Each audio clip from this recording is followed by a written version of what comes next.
गणपति शारदा गुरुभ्यो नमः रामाय रामभद्राय रामचंद्राय वेधसे रघुनाथाय नाथाय सीताय पतये नमः. Welcome to all for this session on Ramayana to chapter 12 of Uttara under Uttara Kanda, in which we will going to know about the marriages of the Rakshasas. The foremost of the Rakshasas, having been anointed king with his brother, began to consider giving his sister in marriage. He therefore gave that Rakshasi Shurpanakha to the king of the Kalakas, and the lord of the Danavas himself presented Shurpanakha, his sister, to Vidyujihva. This being accomplished, that night ranger left for the chase, and thereafter he beheld the son of Diti, Maya, O Rama. Seeing him accompanied by a young girl, that Rakshasa Dashagriva said to him, "Who are you wandering in the forest that is devoid of man or beast? How is it that you are in the company of this youthful maiden whose eyes resemble a dove's?" O Rama, Agastya is telling this story to Rama.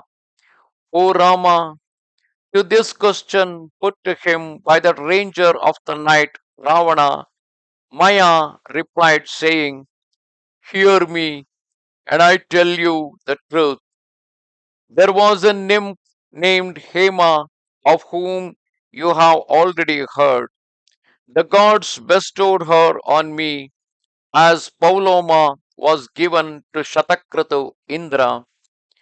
Full of love for her, I passed centuries at her side. When she was taken from me by the gods, 13 years passed, and in the 14th I built a golden city which I decorated with diamonds and emeralds by the aid of my magic powers. There I dwelt, deprived of Hema, sad, dejected, and extremely wretched. Thereafter, taking my daughter with me, I left that city in order to retire to the forest. This that the young maiden who was accompanying Maya, this is my child, O king, who was brought up in Hema's lap, and here I am seeking a husband for her. A daughter is a great calamity, at least for all those who have regard to her honor.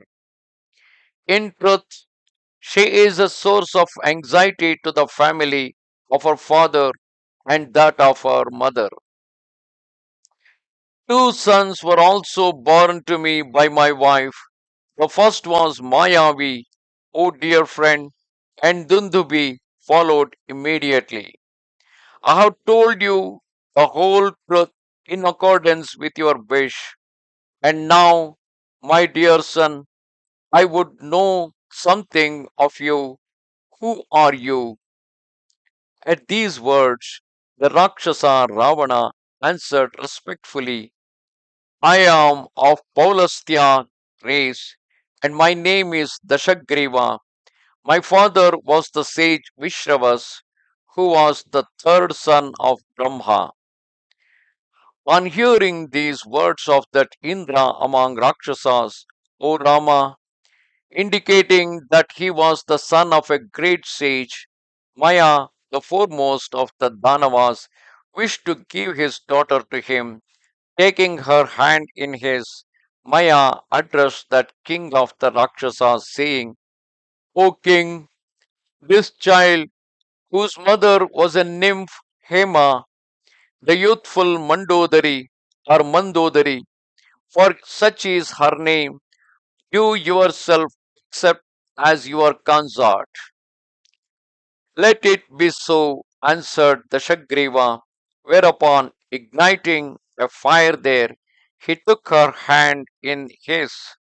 O Rama, Maya was conversant with the curse that Dashagriva's father, that treasury of asceticism had pronounced. Nevertheless, he bestowed his daughter in marriage on him, knowing him to be the offspring of the grandfather of the world, that is Chaturmukha Brahma. At the same time, he gave him a marvelous spear which he had obtained through his supreme penances. It was with this weapon that Ravana wounded Lakshmana. It is a Shakti weapon. Then, having brought about this marriage, the Lord of Lanka returned to that city. There, with their consent, he chose two wives for his two brothers.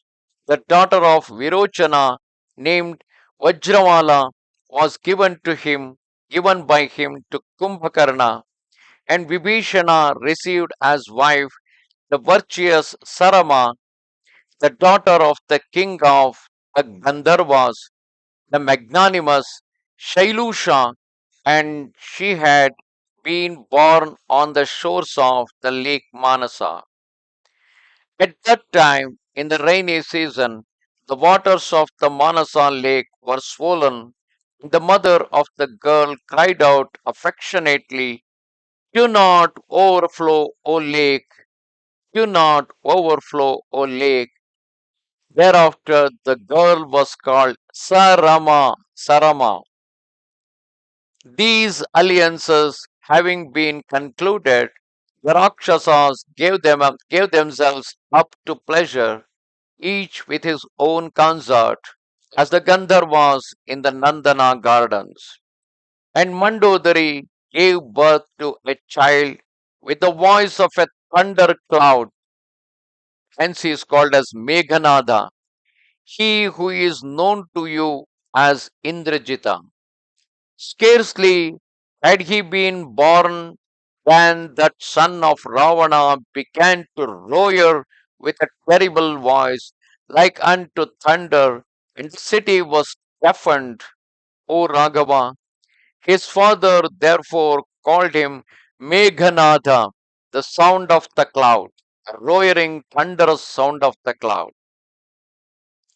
And he grew up in the magnificent private apartments hidden in the lap of the foremost of women, as a fire is concealed under shavings, and that son of Ravana filled his mother and father with joy.